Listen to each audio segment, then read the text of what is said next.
It appears the Pentagon has been breached. Zombies. Gentlemen, at times like these, our capacity to retaliate must be, and has to be massive, to deter all forms of aggression. Gentlemen, lock and load. Viva la revolución! Hey, what's up soldiers? My name is GregFPS, the Zombies Extraordinaire. Everyone thinks my zombies opinions are wrong, so I decided to take a step back and review each zombies map based off 20 categories. Each category is worth 5 points for a cumulative total of 100. This is a totally serious review, memes included. If you would like to watch my previous reviews on Noct, Barucht, Shinonuma, Darice, and Kino, the playlist will be linked down below in the description. This is episode 6, 5, the most underrated zombies map. Attention, we are now at DEFCON 5. Back on November 9th, 2010, Call of Duty Black Ops was released. At that time, Call of Duty was in its heyday, and most would say it will never reach the point it once had back then. At the time, Black Ops was the highest selling Call of Duty game and is currently the most sold game that includes a zombies game mode. At the launch of Black Ops, you could unlock Dead Ops Arcade and 5 using the console and enter 3-arc unlock once you escape from the chair in the menu. You can also complete the final campaign mission in Black Ops 1 Redemption on any difficulty. Zombies in Black Ops 1 filled the community with anticipation for what was to come, and it started off with a bang. The only way zombies could go was up from Darice. 5 was a map that a lot less people play because it was considered to be very hard. 5 was the first time we experienced a new crew that had nothing to do with World War II. It took place in 1963 and had 4 distinct characters from the Cold War era: John F. Kennedy, Fidel Castro, Robert McNamara, and Richard Nixon. Besides the Marines and Noct and Barucht, it was the first time we had a map that wasn't the Ultimates crew. The map also had the first buildable, which was the electric traps that you could insert into the metal detectors on either side of the spawn room. One of these is located to the right hand side of where you get on the war room elevator to the labs, and the other is located in the laboratory room with the Bowie knife. The map introduced 2 new power-ups, which were the Death Machine and the Bonfire Sail. A new mini-boss was also introduced, which was the Pentagon Thief. He would not hurt the player, but instead would steal the player's weapon they are holding. If you're able to kill the Pentagon Thief, he will drop different drops. If you kill him without taking your weapon, you will get a max ammo and a Bonfire Sail, so you can pack a bunch of guns for 1,000 points. If he steals your gun and you kill him, he will drop a Fire Sail and a max ammo. If he escapes, he will only drop a max ammo. The map also introduced televisions to show where the mystery box was located. This was the first map to do so. I rate Innovation a 5 out of 5.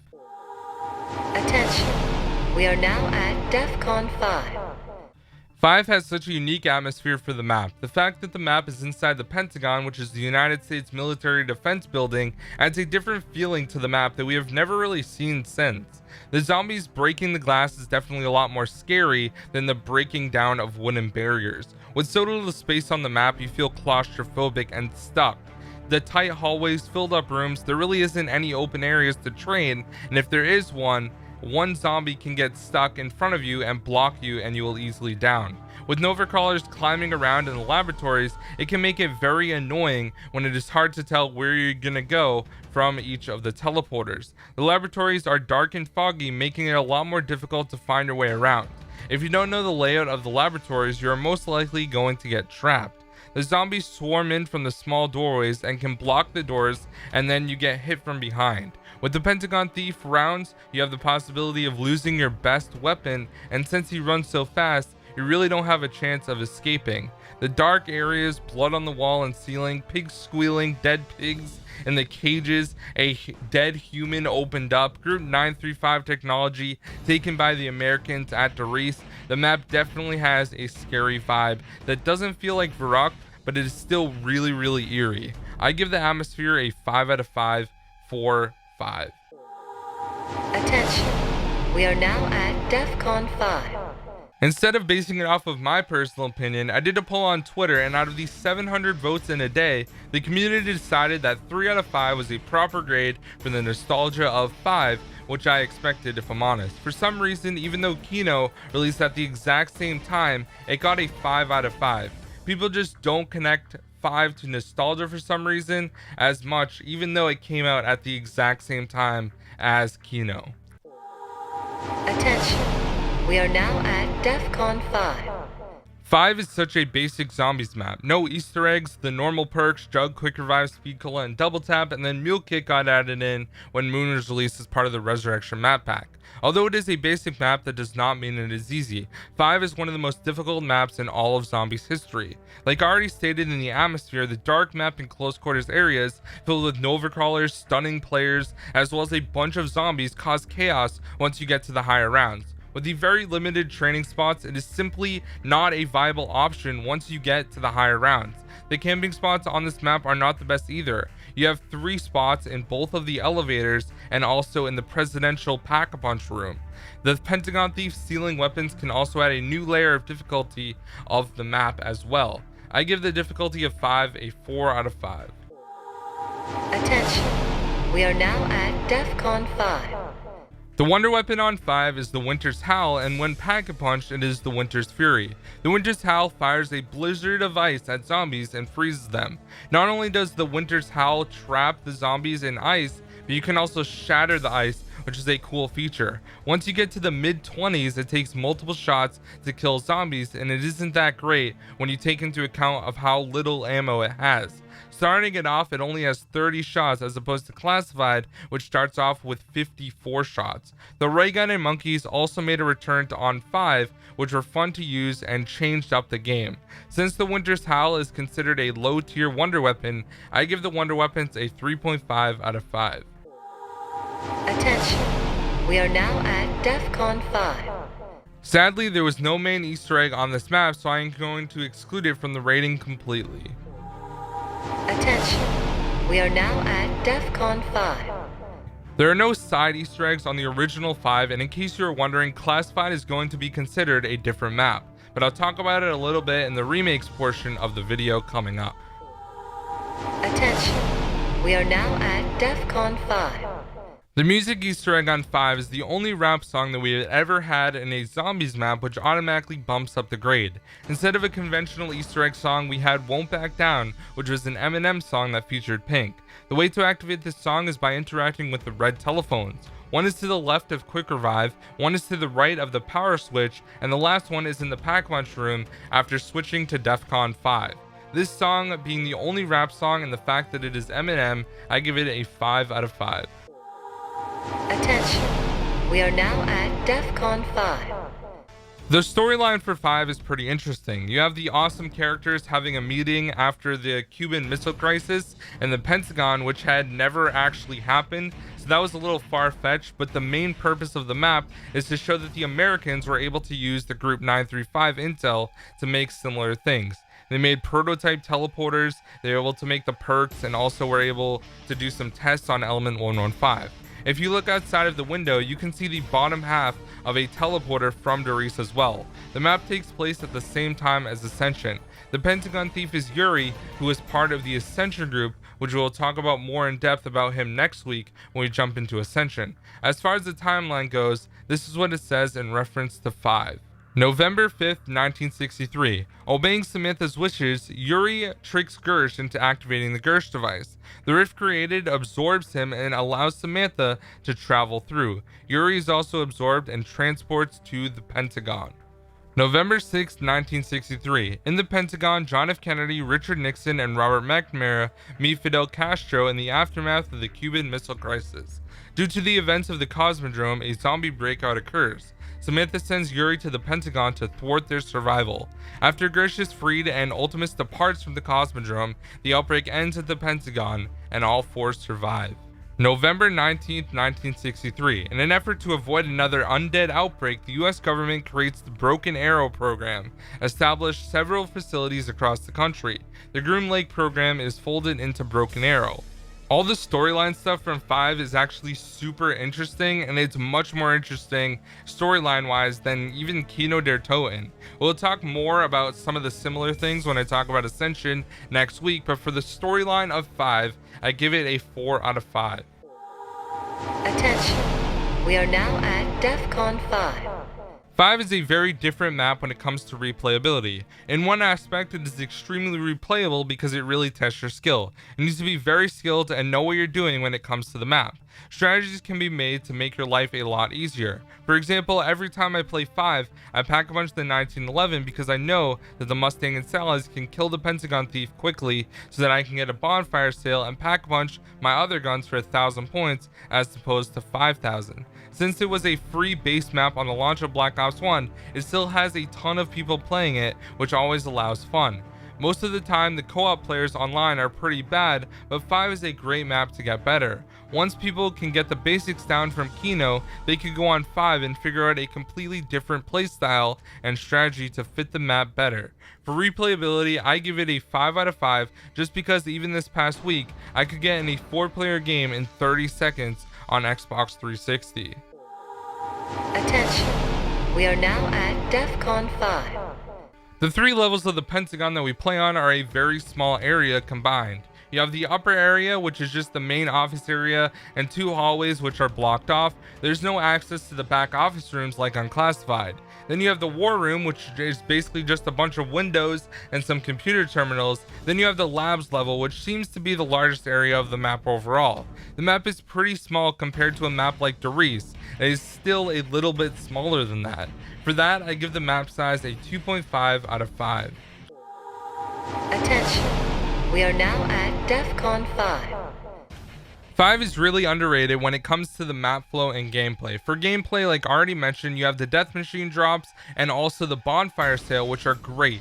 Out of the spawn room, you make your way to the elevator and then down to the war room. Then when you go to turn on power, you take the other elevator from the war room to the laboratories.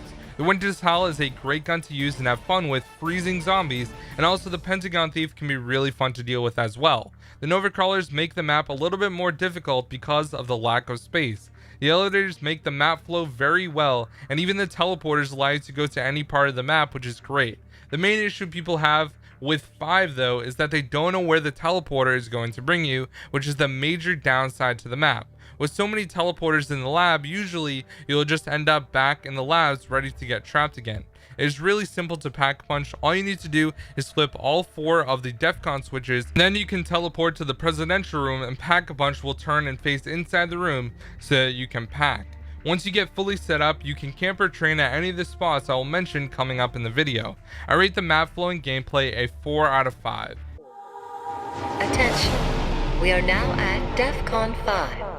5 is a very original map. Having the Pentagon as a playable map is a very cool and unique area to actually play in. The fact that we have an original crew that only appeared on this map as well, which is JFK, Nixon, Fidel Castro, and McNamara, it has a nice change of pace. 5 until Classified was released was the only map that featured the bonfire sale, so you could pack a punch for 1,000 points. It was the first map that introduced the death machine before it was on all the other maps after in Black Ops 1. It introduced the first special round that had something different besides Hellhounds, which was the Pentagon Thief. Back in Black Ops 1 days, there was always something that forced you to play smart and plan accordingly. For example, if you had good weapons to take out the Pentagon Thief, you could purposely get a bonfire sale to pack a punch, or if you're not happy with the guns, you could purposely get a fire sale. The elevators were an original feature until Die Rise, and also the first buildable traps were also a very nice touch to add to the map. 5 is a very original map, and for that I give it a 5 out of 5. Treyarch is always able to bring us to new and unique places, and that is what keeps the zombies community alive in a sense. Attention. We are now at DEFCON 5. Every zombies map has some very impressive records. 5 being one of the hardest maps is no exception to that. All of the players I mentioned will be linked down below, so make sure to show them some support. For records, I'm just going to go through a few of them, not including Classified. First is the solo high round record, which is round 221 with a restart by TTS for life. He made a really cool montage, so make sure to check it out, link in the description. The first room record is round 34 by TZT Nightmare. With the first room so small, it is really insanely impressive. And last but certainly not least is No Power. The record is round 48 by Fanshu 29KK. Once again, make sure to check out all of these record players down below in the description. Records for this map are very impressive, so for that, I give them a 4 out of 5. Attention. We are now at DEFCON 5. Classified is pretty much a direct remake of the map 5, but it does have some differences which make it better in my opinion. Having the new areas to the map actually add a lot of much needed space, which I think makes the map more enjoyable overall. The map doesn't seem as claustrophobic as the original, so it allows new players to not go down as much. Having Pack-a-Punch at Area 51 is a very cool touch as well, because the crew ended up going to Area 51 after they left Classified. The main thing I don't like about Classified though is that the Pentagon Thief is not on the map. Instead, you can survive on Area 51, and if you survive for 3 full rounds without leaving, you can get a bonfire sale. To me, it just doesn't seem like as raw and as difficult like the original, so for that I give it a 4 out of 5. I'll be making a separate review of Classified in the future. Attention. We are now at DEFCON 5. There are 3 viable camping spots that you can use on 5. The first camping spot is on the elevator that connects the top level to the war room. You can sit in the elevator and shoot the zombies as they run in front of you. You can also start the trap at the start of a round at the end of the hallway, and it will kill zombies when they run in. If you find yourself overrun, you can ride the elevator down and then ride it up. While riding, you can reload and be ready to unload on the zombies. You can also use the other elevator between the war room and the labs, but the only problem with that is there's a window in the back, so zombies can come out of that and hit you in the back as well. The last camping spot that is used more often is the President Room strategy, where Pack-a-Punch is. You can activate the DEFCONs to teleport to that room and then never leave. 1 or 2 people can cover the windows in that room, and the rest can shoot facing forward towards Jug.